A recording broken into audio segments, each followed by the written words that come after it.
Mən bataqlıqda bir güləm tərtəmiz, ətrafım çirkab, ruhumsa əziz. Çətin yollar məni sındıra bilməz, qaranlıq örtməz, nurum itməz. Torpaq çirkli, mən isə saf, bataqlıq məni çəkə bilməz. Ürəyimdə bir işığı var, zaman belə onu söndürə bilməz.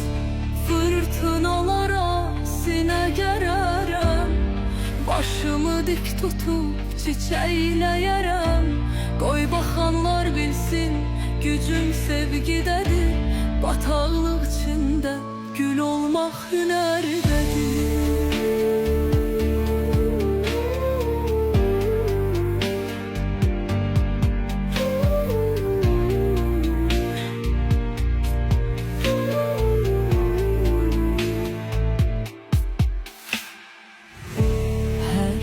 Her güneş doğur, nurla dolur, karanlık geceler unutulur. Ümid bir çıraqdır, sönmez hiç vaxt. Hayatın yolları doludur rahat. Bahar gelecek, kış geçecek, gözyaşları akıp gedecek. Her fırtınadan sonra sakitlik var.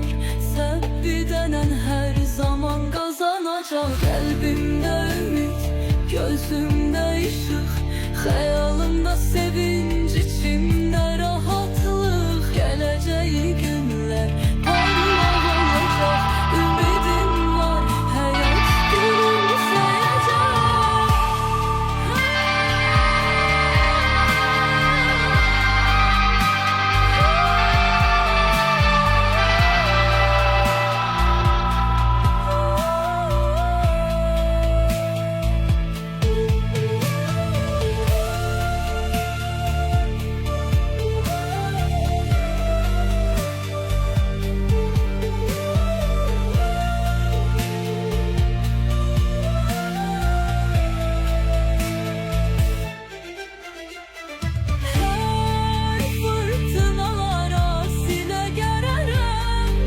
Başımı dik tutup çiçekleyerem.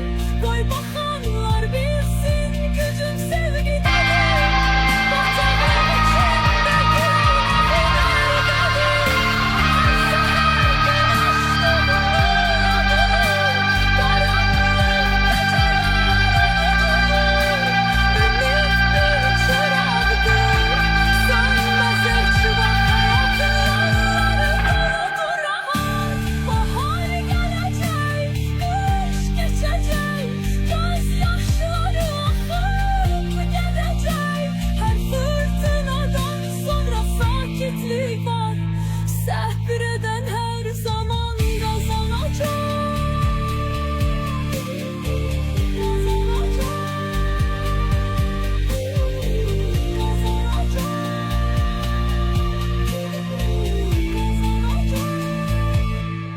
Kalbimde ümit, gözümde ışık, hayalımda sevinç, içimde rahatlık. Geleceği günler parlak olacak, ümidim var, hayat gülümseyecek.